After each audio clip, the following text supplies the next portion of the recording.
कृष्णेन रजसा वर्तमानो निवेशयन्नामृतं व्रतं च हिरण्येन सविता रथेन दिवो याति भुवनानि प्रसन्ना। ओम सूर्याय नमः। सूर्य ने बरसाया आग का गोला। ज्येष्ठ मास के प्रथम 9 दिनों जब रोहिणी नक्षत्र पर सूर्य रहता है उसे नवतपा कहा जाता है। इन 9 दिनों के भीषण गर्मी और लू चलती है। साल के सबसे गर्म 9 दिन जिन्हें नवतपा कहा जाता है, इस साल ये 25 मई से शुरू होंगे और 9 जून तक रहेंगे। नवतपा के दौरान सूर्य की किरणें सीधे पृथ्वी पर पड़ने से प्रचंड गर्मी पड़ती है। ऐसे में किसी भी स्थिति में बगैर कुछ खाए घर से ना निकलें। इन 9 दिनों में भीषण लू, भीषण गर्मी और लू चलती है। नवतपा अगर न तपे तो क्या होता है, इस दोहे में वर्णित है।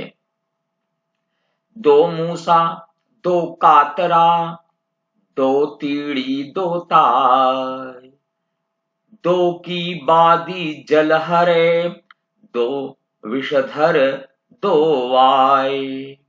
अर्थात नवतपा के पहले 2 दिन लू ना चली तो चूहे बहुत हो जाएंगे, यानी प्रथम और द्वितीय दिवस। और दो कातरा दूसरे और तीसरे दिन, यानी दूसरे दिन से दूसरा और तीसरा दिन अगर लू न चली तो कातरा यानी फसल को नुकसान पहुंचाने वाले कीट हो जाएंगे। और 2 तीड़ी, अगर तीसरे और चौथे दिन लू नहीं चली तो टिड्डियों के अंडे नष्ट नहीं होंगे। और टिड्डियों के बारे में आपने सुना ही है कि अगर पहुंच गए तो फसल, पेड़ के पत्ते तक सब गायब हो जाते हैं।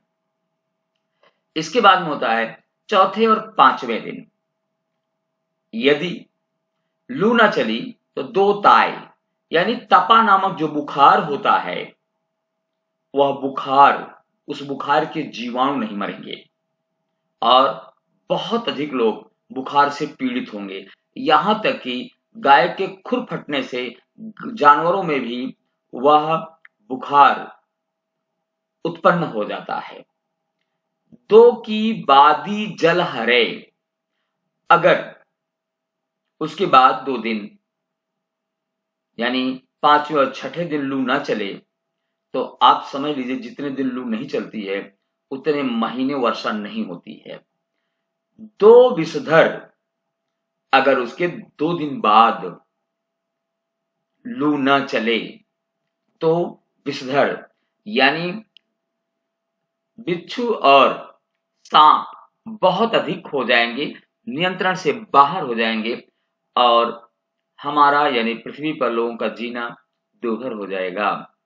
और 2 वाय, आखिरी 2 दिन लू नहीं चली तो आंधियां अधिक चलेंगी, फसलें चौपट हो जाएंगी, आम के पेड़ों में जो फल दिखते हैं वे झंझावत और तूफानों से गिर जाएंगे, पेड़ के पेड़ उखड़ जाएंगे, बाग की बाग साफ हो जाएगी। इसलिए लू से भयभीत मत होवें। नवतपा बहुत आवश्यक है। स्वस्थ रहें, मस्त रहें, जीवन में धर्म कार्य में व्यस्त रहें और अपना जीवन सुखमय बनाते रहें। इसी के साथ पुनः हम मिलेंगे। बहुत सारी शुभकामनाएं आप सबको। और नवतपा में क्या क्या दान करना चाहिए इसके विषय में मैं अगले वीडियो में आपको बताऊंगा।